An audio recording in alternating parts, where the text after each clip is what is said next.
मित्रांनो, सरकारी नोकरी जाहिरात चॅनलवर तुमचं खूप खूप स्वागत आहे. आज आपण पाहणार आहोत मराठी ग्रामरमधला सर्वात बेसिक टॉपिक पहिलं लेक्चर जे आहे तर ते मी तुमच्यासाठी घेऊन आलेले आहे. तर आज आपण पाहणार आहोत मराठी वर्णमालेविषयीची संपूर्ण माहिती. त्याच्याविषयीची माहिती देणारा आजचा हा व्हिडिओ असणार आहे. याच्यासोबतच आपण आता मराठी ग्रामर विशेष लेक्चर घेऊन येणार आहोत. तर ते व्हिडिओ पाहण्यासाठी आपलं चॅनल सबस्क्राईब करून ठेवा. आता व्हिडिओला सुरुवात करूया. तर मराठी वर्णमाला जी आहे ना ती अशा प्रकारे डेकोरेट झालेली आहे, म्हणजे अशा प्रकारे तिला रेखवलं आहे. तर तुम्ही बघू शकता मराठी वर्णमालेमध्ये सर्वात पहिले येतात स्वर. मग स्वरामध्ये येतात अ, आ, इ, ई, उ, ऊ, ऋ, लू, ए, ऐ, ओ, औ आणि 2 इंग्रजी स्वर जे आहेत ॲ आणि अ. हे जे स्वर आलेले आहेत ते अरविंद मंगळूरकर यांनी इंट्रोड्यूस केलेले आहेत मराठी वर्णमालेमध्ये. मग हे सर्व स्वर होते. त्यानंतर स्वरादीमध्ये काय येतं तर आणि आहा हे जे आहेत अनुस्वार आणि विसर्ग हे जे 2 येतात तर ते स्वरादीमध्ये येतात. मग स्वरादीमध्ये 2 येणारे अनुस्वार आणि विसर्ग आहेत. त्यानंतर पुढे येतं व्यंजन. मग व्यंजनामध्ये काय येतं क, च, ट, त, प ची जी लाईन आहे ना तर ती येते. मग क, च, ट, त, प ची जी लाईन आहे त्याच्यामध्ये मग कठोर वर्ण आणि मृदू वर्ण येतात आणि स्पर्श व्यंजने येतात. मग या जी लाईन आहे तर त्याच्यामध्ये काय येतात क, ख हे कठोर लाईन येते.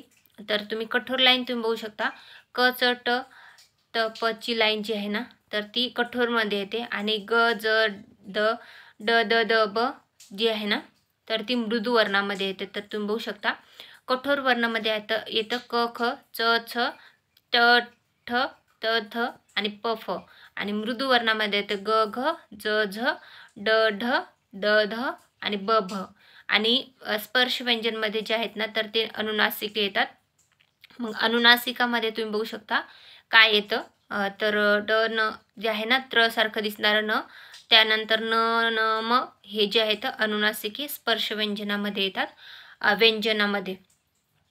त्यानंतर येतात अर्धस्वर. मग अर्धस्वरामध्ये येणारे जे आहेत तर ते काय आहेत य, र, ल, व आणि उष्मेमध्ये येतात. उष्मे घर्षकमध्ये तर त्याचा उच्चार करताना घर्षण झाल्याचं फील होतं, त्याच्यामुळे त्याला उष्मे किंवा घर्षक बले असे म्हणतात.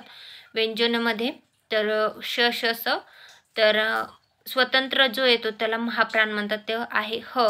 आणि स्वतंत्र वर्ण जो आहे ना तर त्याला ळ असं म्हणतात. तर हे आहेत मराठी वर्णमाला जी आहे ना तर त्याच्याविषयीची संपूर्ण माहिती शॉर्टकटमध्ये तुम्हाला हे शिकवण्याचा मी प्रयत्न केलेला आहे.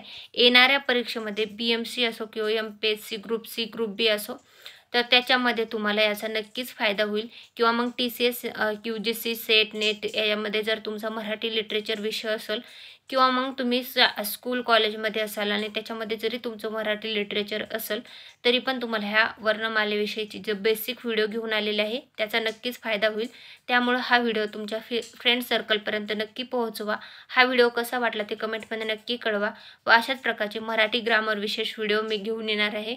ते संपूर्ण व्हिडिओ पाहण्यासाठी चॅनल नक्की सबस्क्राईब करा. व्हिडिओ शेवटपर्यंत पाहिला असेल तर खूप खूप धन्यवाद.